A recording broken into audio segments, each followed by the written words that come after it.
Alors aujourd'hui au sommaire, on aura quoi? On aura, je l'ai déjà oublié, mais une critique de jeu, Katsuka, la minute du geek et Tokyo Café qui pour une fois sera, non mais on retourne au Japon enfin pour un beau reportage sur Famitsu, le magazine le plus vendu de jeux vidéo. Sur ce, je vous propose de regarder les news et on se retrouve juste après.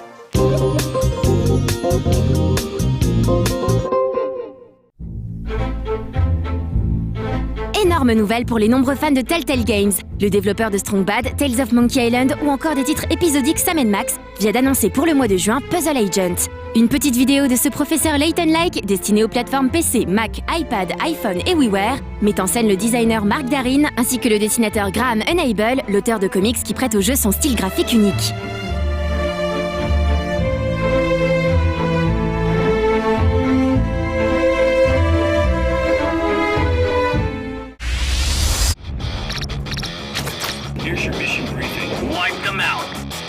Vous pensiez en avoir fini avec les vidéos de Lost Planet 2 dans les news 100%? Eh bien non. En voici une nouvelle pour vous annoncer qu'un costume Monster Hunter, une autre super production Capcom, sera bel et bien mis à la disposition des joueurs européens. L'armure Rathalos sera donc téléchargeable gratuitement chez nous, fin mai, et en exclusivité sur PS3 via le PlayStation Network.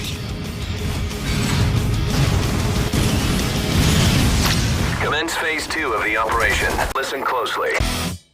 Destroy.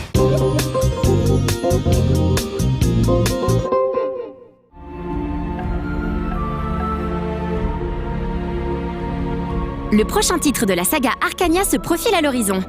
Premier jeu de la série de RPG développé par le studio allemand Spellbound et non Piranha Bytes, ce dernier se déroule 10 ans après la fin de Gothic 3.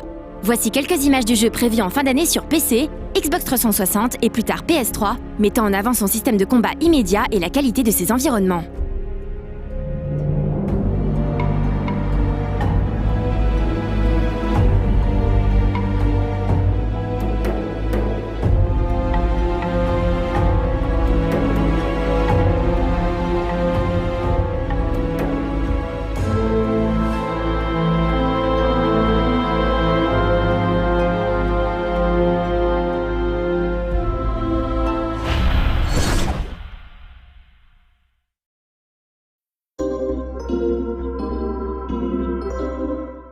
Maintenant c'est la critique flash, alors forcément c'est quoi la critique flash? Je vous le rappelle, c'est une critique qui est un petit peu plus courte que les autres, on fait ça en condensé.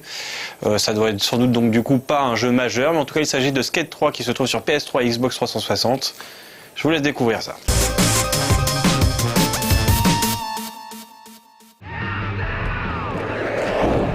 Dans le domaine des simulations sportives, il existe un maître incontesté, Electronic Arts. Que l'on parle de foot, de foot US, de boxe, de golf et même dans une moindre mesure de basket, la firme américaine domine de la tête et des épaules ses concurrents. Et depuis 2007, EA s'est même permis de reprendre le leadership à Activision en ce qui concerne les jeux de skate. Indétrônable depuis la fin des années 90, Tony Hawk a été mis à la retraite par les développeurs de Black Box. Il faut dire qu'avec son gameplay révolutionnaire basé sur l'utilisation des deux sticks de la manette et son approche plus simulation, Skate s'est vite imposé dans le cœur des fans. EA ne s'est donc d'ailleurs pas trompé en continuant sur la même voie avec le deuxième volet. Comme souvent avec l'éditeur américain, ce ne sont que de simples retouches auxquelles ont eu droit les joueurs. Quelques tricks par-ci, la possibilité de se déplacer à pied par-là. On ne bouleverse pas un gameplay qui gagne, tel pourrait être le credo d'Electronic Arts. Bien sûr, avec un troisième épisode en à peine plus de 3 ans, il ne fallait pas s'attendre à ce qu'EA et Black Box décident d'innover comme jamais. Pire, cette fois, les nouveautés sont vraiment minimes. La première d'entre elles, c'est le changement du théâtre des événements. San Vanellope et ses flics surexcités laissent sa place à Port Carverton, ville californienne par excellence, avec ses 3 districts remplis à craquer de spots idéaux pour s'amuser. Les développeurs ont d'ailleurs clairement cherché à, si ce n'est agrandir l'aire de jeu, la rendre encore plus propice aux enchaînements de figures en tout genre. Port Carverton regorge de petits endroits sympathiques au sein desquels multiplier les tricks est un vrai plaisir. Outre un tutoriel vraiment bien conçu pendant lequel vous serez guidé par Coach Frank, une sorte de prof de skate au look très hippie tennisman des années 80, vous aurez droit à un mode coop tout neuf. Vous pouvez en effet choisir un partenaire géré par l'IA pour vous accompagner lors de certains défis. Pour les contests, le cumul de vos points sera par exemple pris en compte lors de duels contre 2 autres skateurs. Bien évidemment, tout l'intérêt c'est de jouer online avec un pote en chair et en os et de défier les teams adverses. Un système de récompense a été mis en place pour encourager la compétition en contribuant notamment à améliorer les conditions de son skateur dans le mode solo. Des crédits seront par exemple attribués à chaque joueur individuellement pour qu'il puisse les dépenser ensuite à n'importe quel moment de sa carrière. Plus généralement, vous aurez tout loisir de personnaliser ce qui entoure votre équipe, c'est-à-dire le nom, le look du partenaire, mais aussi le logo dans les moindres détails. Toute la partie online a gagné en consistance, même si nous n'avons pas encore pu la tester concrètement.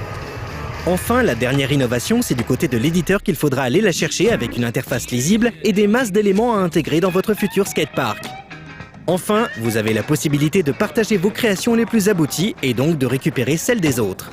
Pour le reste, Skate 3 propose des environnements ouverts, la possibilité de s'y déplacer librement, des chutes mortelles pour n'importe quel être humain, des compètes endiablées, des tricks de folie, des courses dangereuses et des tonnes d'options de customisation. Tout cela est évidemment censé servir l'histoire qui vous met dans la peau d'un skateur cherchant à créer sa marque et donc à écouler un max de produits. Vous devrez donc vous faire remarquer, vous et vos potes, afin d'être reconnus et d'amasser de l'argent. Pour résumer, Skate 3, c'est Skate 2, mais avec quelques ajouts subtils.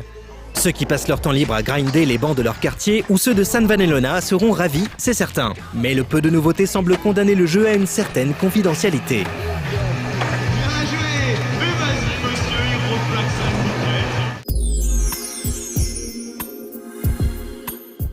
sa Alors Katsuka, c'est tout de suite, et d'ailleurs je me permets de vous rappeler que notre ami Marc, le réalisateur donc Tsuka de l'émission, a la gentillesse de vous répondre sur le forum de No Light dans la petite rubrique Katsuka à vos questions les plus pertinentes, et sachez que, et c'est rare, suffisamment rare pour être souligné quand même, qu'il va souvent à la source et contacte directement les réalisateurs pour avoir la réponse la plus juste à votre question.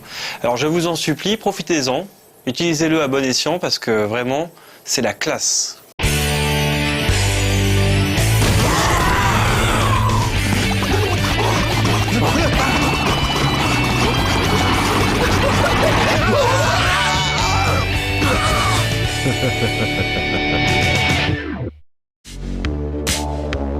Cette semaine dans Katsuka, un poète un peu violent, un lapin en manque de sexe et un jeu vidéo très cartoon. Mais avant ça, les news.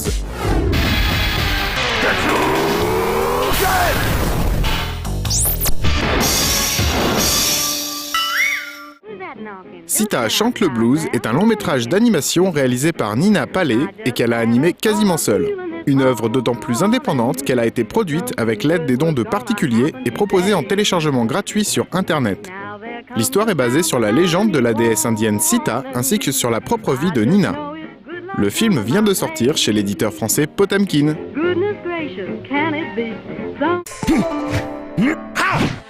Autre sortie en DVD, celle très attendue de la série Daria, pour l'instant disponible uniquement aux USA. 13 ans après la diffusion sur MTV, la Paramount propose donc enfin les 5 saisons et 2 téléfilms des aventures de la jeune Daria, issue à l'origine de la série Beavis and Butthead. You're standing on my neck.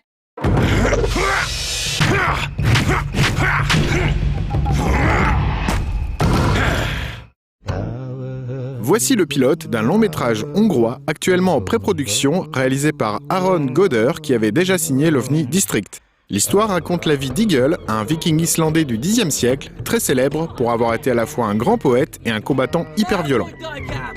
Un film au petit budget de 3 millions d'euros avec une 3D volontairement brute et agressive aux contours très marqués. Le projet est donc très adulte, chose assez rare en Europe, ce qui mérite d'être souligné. Sortie prévue l'an prochain en Hongrie. 1,000 years ago, on an island far away, a cruel boy with a terrible temper, born and destined to be a poet, cursed and exiled by a vicious queen. He seeks vengeance and becomes a ruthless warrior.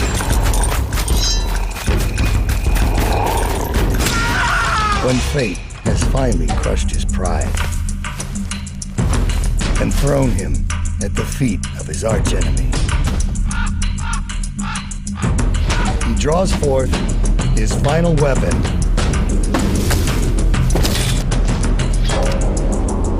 words which prove mightier than any sword.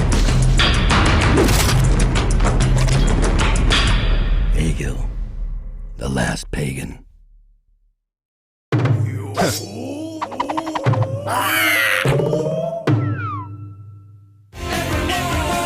En 2004, le groupe de rock australien Tism avait lancé un concours de création sur Internet pour le clip de leur chanson Everyone Have Had More Fake Than Me. et c'est Bernard Derriman, un artiste ayant travaillé chez Disney, qui avait remporté le challenge avec un clip en flash plutôt fun. Everyone else has had more sex than me. Everyone else has had more sex than me. Everyone else has had more sex than me. Does anyone else get that feeling? Teenagers naked, couple in threes, grandparents swing from the ceiling. Everyone else has had more sex than me. Everyone else has had more sex than me. Corporate capers and offer some more shenanigans, outdoor and in. Resist and then later you find out there's more. Regret in not doing the sin.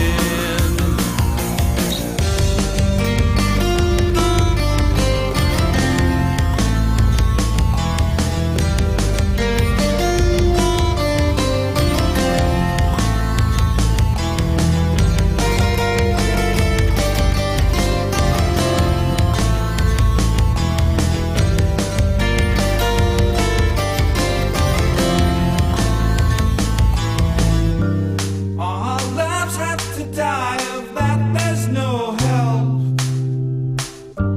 My favorite way to end them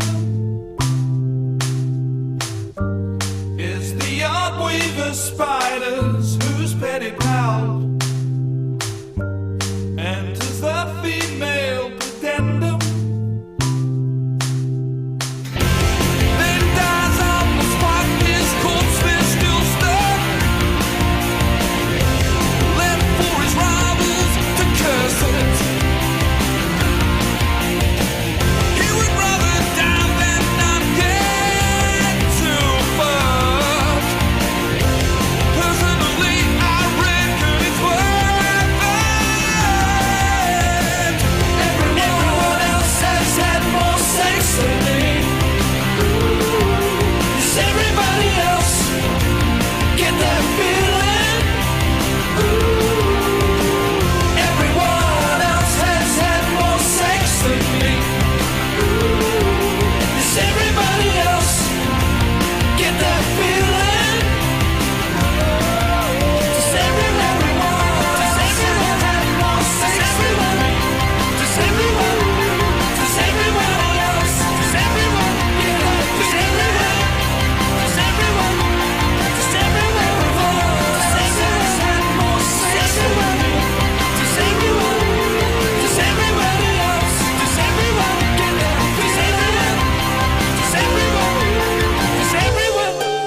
Does everyone get that feeling? Does everyone think?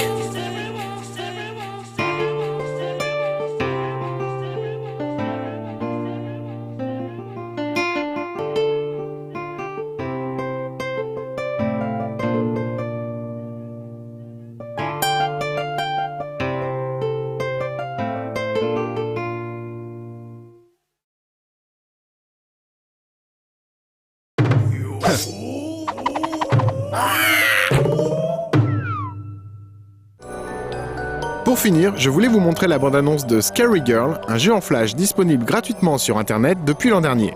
L'univers graphique très cartoon provient d'un webcomic créé par Nathan Jurevicius. Rendez-vous sur scarygirl.com pour profiter du jeu.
Enfin, je signale une avant-première de My My Miracle au Forum des Images à Paris le 19 mai au soir.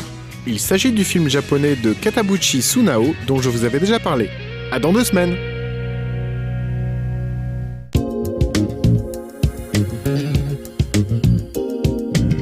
La minute du geek, c'est toujours aussi bizarre. Aujourd'hui, ce sera sur les pen and paper. C'est une forme de comics américain, ce que j'ai compris, avec des super-héros ou pas. C'est pour ça que ça s'appelle la minute du geek, hein, finalement. Moi, c'est pour ça que je regarde aussi. C'est comme ça que je m'informe en même temps que vous. Alors, j'ai rien à dire de plus. Le futur. Après le bug de l'an 2000, la civilisation a été éradiquée. Toutes les connaissances ont été perdues. Objection! Depuis quelques années, le terme roman graphique est souvent utilisé à tort et à travers. Il s'agit en fait d'une traduction de l'expression américaine graphic novel. Contrairement à ce qu'on entend souvent dire, le roman graphique n'est pas l'opposé du comics de super-héros, les deux ne sont pas antinomiques. Aux États-Unis, la tradition du comic book suppose une publication sous forme de courts chapitres d'une vingtaine de pages, en général toutes les semaines. L'idée d'une histoire complète publiée sous forme d'album était donc quelque chose de nouveau pour le médium BD outre-Atlantique. S'inspirant des albums de BD franco-belges, le premier roman graphique apparaît en 1971. Il s'agit de Black Mark, une bande dessinée de Sword and Sorcery dessinée par Gil Kane et scénarisée par Archie Goodwin. À l'époque, Black Mark était décrit comme étant un roman comics. En 1976, on vit apparaître les premières œuvres publiées sous l'appellation roman graphique. La première était la réédition en un seul volume de Beyond Time and Again, un feuilleton de George Metzger. Le second était Bloodstar, l'adaptation en BD d'une nouvelle de Robert E. Howard par Richard Corben. La troisième était Chandler Red Tide de Jim Steranko, même si aujourd'hui on a tendance à considérer qu'il s'agit d'un roman illustré et non d'un roman graphique. Le terme a commencé à devenir populaire avec la publication, en 1978, d'un Contrat avec Dieu, une collection d'histoires courtes par la légende du comics Will Eisner. Plus tard, en 1986, c'est Batman The Dark Knight Returns de Frank Miller et un an plus tard les Watchmen d'Alan Moore et Dave Gibbons qui ont permis au concept de roman graphique de vraiment prendre son envol auprès du grand public.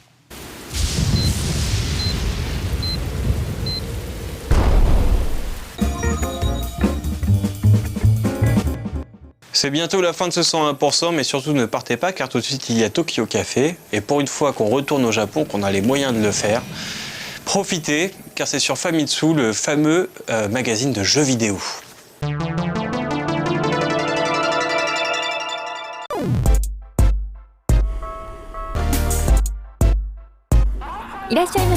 Tokyo Café, yokoso. Alors, qu'est-ce que ce sera aujourd'hui?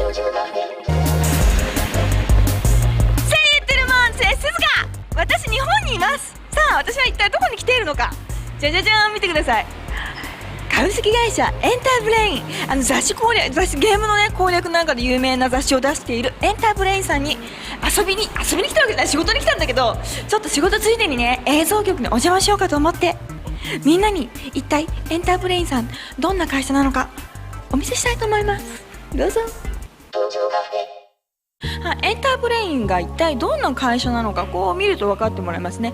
雑誌、書籍、リーブルとかマガジンですね。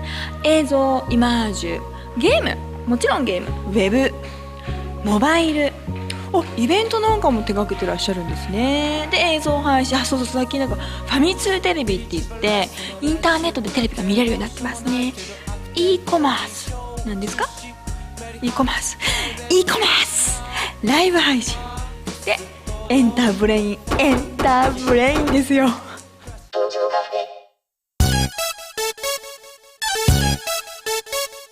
自動ドアをくぐるとエンターブレインほらここにほらエンターブレインが出している雑誌とかがあるので、ほらすごい数の雑誌出してますね。魚の雑誌ですね。これファミコン通信、ファミ通、これね私もねよく買ってた。ゲームに詰まっちゃった時とか、もうちょっと深く遊びたい時とかね、これ買うとね裏技とかいっぱい載っててね、より面白くゲーム遊べるんですよ。エレベーターに乗ります。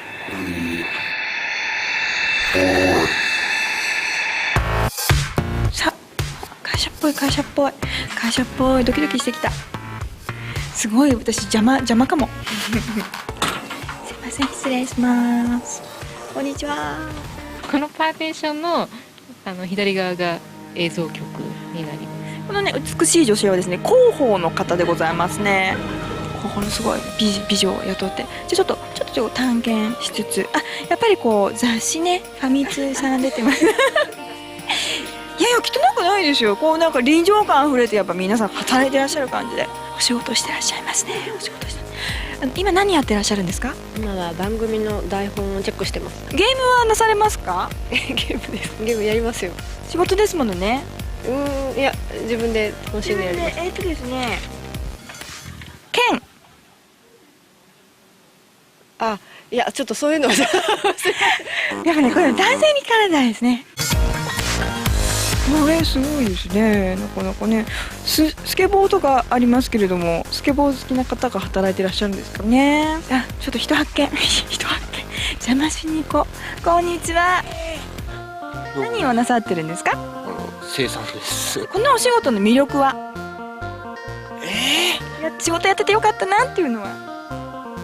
特にないっす。いきなりほらね、わかりますみんな。台本もなりますし、いきなり来てますからね。ゲームお好きですか？はい。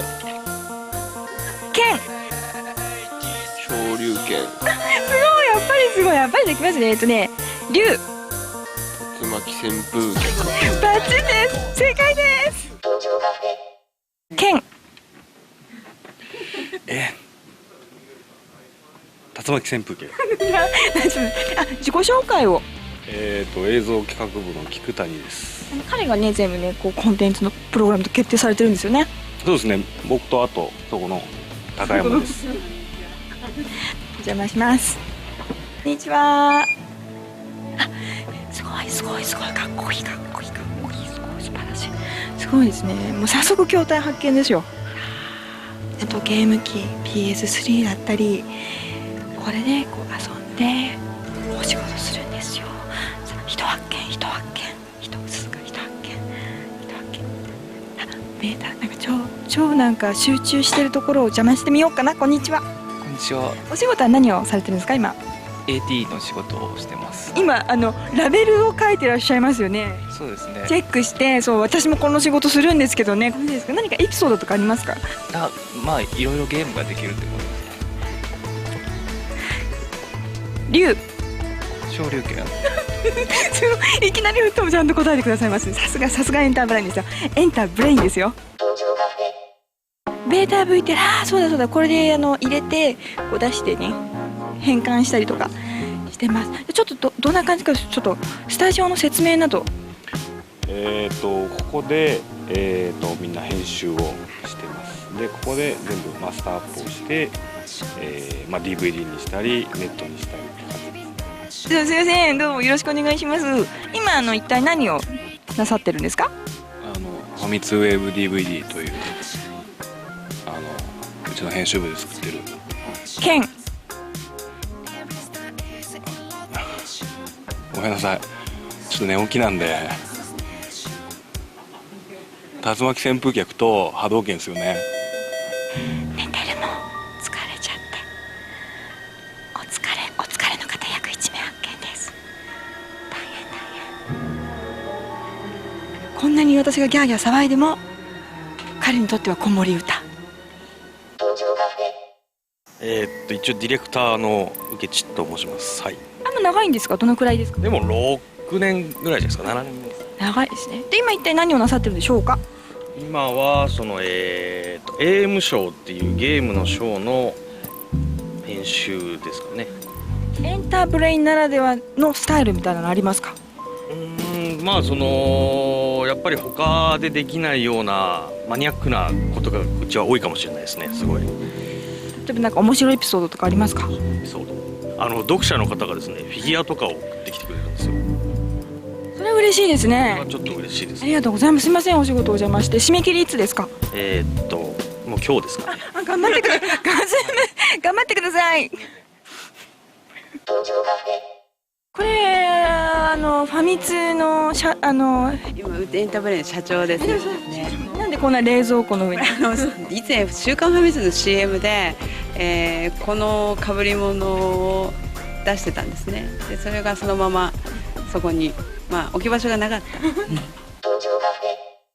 やあ、社長の花丸だよ。みんな弊社エンターブレインは気に入ってくれたかな。ぜひみんなも一緒に働かないか。社員募集中。ごむね、こんぶむね。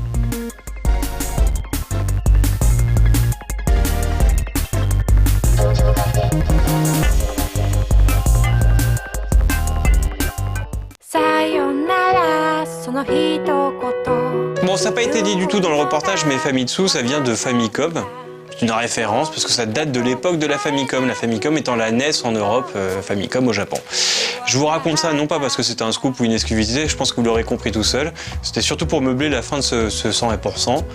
Et je crois que là c'est bien fait. Alors du coup, je vous embrasse et je vous dis à la semaine prochaine.